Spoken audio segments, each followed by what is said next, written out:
કડી તાલુકાના અગોલ ગામમાં આંગણવાડી તદ્દન જર્જરિત હાલતમાં હોવાથી બાળકોના વાલીઓ ચિંતિત બન્યા છે. છેલ્લા ઘણા સમયથી આંગણવાડીમાં છતના પોપડા ખડી રહ્યા છે અને ચોમાસામાં પાણી ટપકી રહ્યું છે.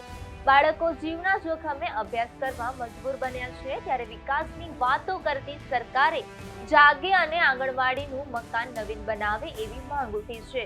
આંગણવાડી કેન્દ્રના સેબના પોપડા ખરી પડ્યા છે તો દિવાલો પણ તિરાડોથી ભરાઈ ગઈ છે અને ગમે તે સમયે ધરાશાયી થાય તેવી સ્થિતિમાં છે.